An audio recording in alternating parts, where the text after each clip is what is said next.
The cricket and the ants. It was summer and the sun shone down on a cricket who leaped and skipped about. What fun! He cried as he landed beside a bee. What are you doing? Collecting pollen, replied the bee. To make food to store in our hive. Food to store? Said the cricket. Whatever for? What a silly bee! He added in a whisper as he leaped off. From morning until evening he continued to have fun, jumping and hopping about and singing happy, summery tunes with his long back legs. Next morning, the cricket sat looking on as some ants rushed back and forth, collecting seeds and carrying them back to the ant hill. What are you doing? Said the cricket. Collecting food and storing it for the winter. The ants replied.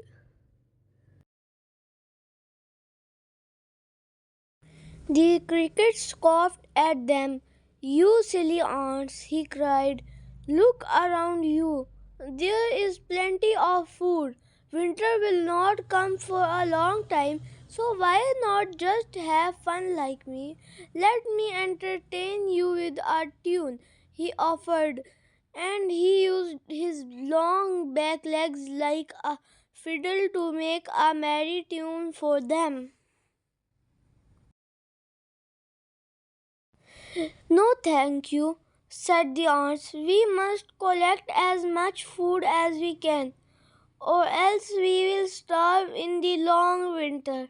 What silly ants, muttered the cricket, and he shook his head as they marched off. He just did not understand why everyone was so boring. All summer long, the cricket continued to have fun. There was still plenty of food about, and he did not see the point of bothering about winter yet. Morning bees, he'd call and wave. Morning ants, haven't you finished all this that storing yet? And he'd shake his head at them. Then one morning the weather started to get chilly. Winter will be here soon, cried the cricket. I suppose I had better start collecting some food. But when he looked around, there was not much food left. He collected a small store of seeds and hid them in a hole in a tree. That will do, he muttered. I do not need much food in winter, and I can look for some more if I run out.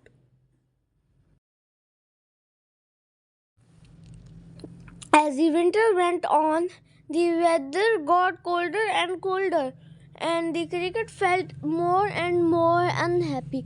I am too cold to sing, he said sadly as he sat shivering. It is so cold that I am all out of tune. Then one morning he woke up feeling very hungry.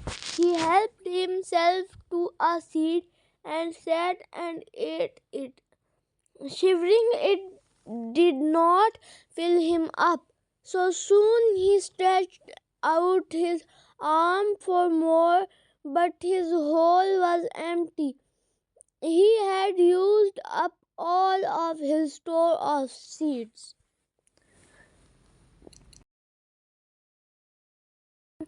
All this time the ants had been snug and happy under the ground. They still had plenty of food left, and they were planning a party. They had sorted out some party games, but there was still something missing. We need something to listen to, they said.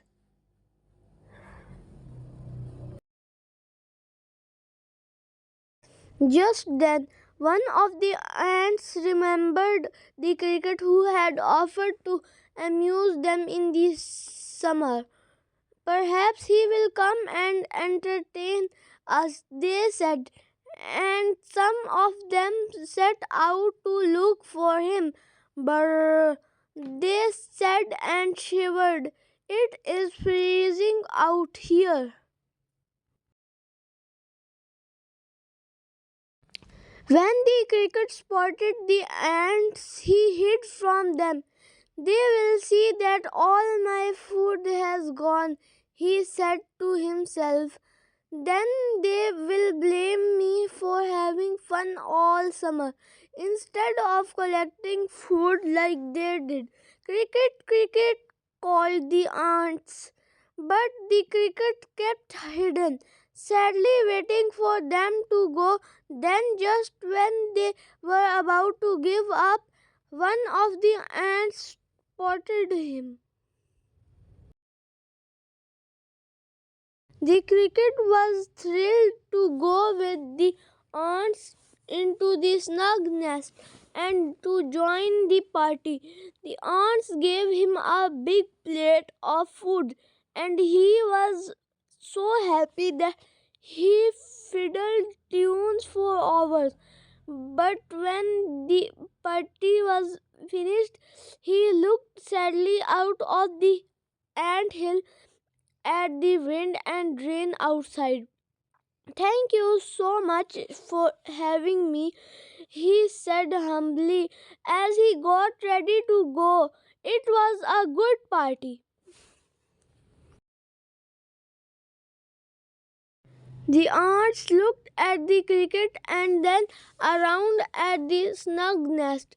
Cricket, why not spend the rest of the winter down here with us? They said, we will give you food if you will entertain us. The cricket smiled and nodded happily.